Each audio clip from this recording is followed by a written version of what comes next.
Hello అండి, very good morning. అందరూ ఎలా ఉన్నారు? బాగున్నారా? నా గొంతు అయితే కాస్త పట్టేసింది, ఏమి ఇబ్బంది పడకండి. సో ఇవాళ అయితే గ్రహణం కదా, అందుకని చెప్పేసి మార్నింగే ఇంకా తలస్నానం చేసేసి మిగిలిన పనులన్నీ స్టార్ట్ చేశాను. వాషింగ్ మిషన్లో బట్టలు వేసేసి ఇంకా టీవీలో పాటలు పెట్టి సో హౌస్ క్లీనింగ్ అయితే స్టార్ట్ చేశాను అనమాట. ఇంకా కొంచెం లైట్గా ఫీవరిష్గా ఉంది 2 days. సో అందువలన గొంతు అయితే అసలు బాగాలేదు.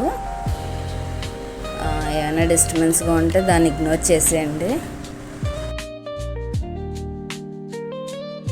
ఈరోజు పొద్దున్నే లేవగానే అయితే నాకు అసలు వర్క్ ఎక్కడి నుంచి స్టార్ట్ చేయాలిరా బాబోయ్ అని అనిపించింది అనమాట. అంతలాగా ఇల్లంతా సండే కదా నిన్న, సో ఈ 2 days కొంచెం నీరసంగా ఉంది, ఫీవరిష్గా ఉందని చెప్పాను కదా, అందుకని చెప్పి చాలా ఎక్కువ గిన్నెలు కూడా ఉన్నాయి. ఇంక ఇవన్నీ తోముకొని అన్నీ చేసేసరికి వాషింగ్ మిషన్లో బట్టలు కూడా అయిపోయాయి అన్నమాట.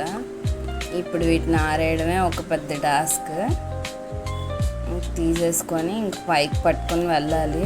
చెప్పాను కదా మా 3 floors బిల్డింగ్ అని. సో ఇవన్నీ పట్టుకొని ఇంకా పైకి ఎక్కేసరికి మంచిగానే ఇవాళ ఎండ వచ్చింది. చెప్పులు వేసుకోవడం అయితే మర్చిపోయాను అనమాట, కాళ్ళు బాగా కాలేయి. ఇంకా పైకి వెళ్ళి చూసేసరికి ఇంకొక గడ్డి గులాబీ వేరే కలర్, రెడ్ కలర్ కూడా పూసింది, చాలా బాగుంది. Yellow and red 2 varieties. ఇంక బట్టలు అయితే ఆరేసేసి ఇంకా ఆ పని అయిపోయింది. ఇంకెందుకు దిగేస్తున్నాను అనమాట. ఫస్ట్ ఫ్లోర్లో నిన్న ఈవినింగ్ ఏం జరిగిందని అంటే, నేను ఇలా ఫీవరిష్గా ఉంది కొంచెం పడుకున్నాను కాబట్టి ఇంక పైకి వెళ్ళి బట్టలు తీయలేదు ఎవరును. నేను వెళ్ళేసరికి ఇంక వర్షం పడి ఇంక తడిచిపోయింది. ఇంక ఇవన్నీ అయ్యేసరికి 1 అయితే అయింది. ఇంక లంచ్ చేసేసి కాసేపు రెస్ట్ తీసుకున్నాక మళ్ళీ ఈవినింగ్ చూసారా ఎంత ఎండ ఉండేది, కాస్త మబ్బుగా మొత్తం మబ్బేసేసింది. ఇంక బట్టలు అయితే ఆరిపోయాయి కదా, ఇంక గబగబా అవన్నీ తీసేసుకొని పక్కన పెట్టేసి ఇంక కిందకైతే వచ్చాను. సో ఇంక ఈవినింగ్ అయిపోయింది, పిల్లలు వచ్చే టైం అవుతుంది కాబట్టి ఇంక ఈవినింగ్ పిల్లల స్నాక్స్ కోసం అటుకులతో అయితే పోహా చేసుకుంటున్నాను. మీ అందరికీ పోహా ఇష్టం అయితే వీడియోకి ఒక లైక్ ఇచ్చేసేయండి.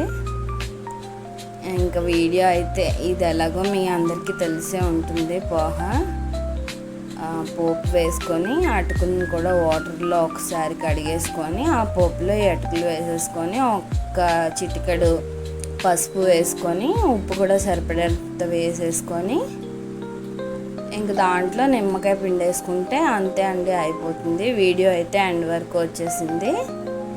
ఇంకా ఎండ్ వరకు చూసినందుకు చాలా థ్యాంక్స్ అండి. నా ప్రీవియస్ వీడియోస్ కూడా చూసి మీకు నచ్చినట్లయితేనే లైక్ చేయండి, షేర్ చేయండి, సబ్స్క్రైబ్ చేయండి. ఇంకా పోహా కూడా అయిపోయిందనమాట. సో టేస్ట్ అయితే భలే కుదిరింది, నాకైతే బాగా నచ్చింది, పాపకు కూడా చాలా బాగా నచ్చింది. బాబాయ్ అయితే తినలేదన్నమాట. ఇంకా సింపుల్గా మండే అయితే ఇలా గడిచిందనమాట. ఓకే అండి, బాయ్, లవ్ యూ ఆల్. వర్షాలు అయితే పడుతున్నాయి కదా, అందరూ జాగ్రత్తగా ఉండండి. Take care, bye.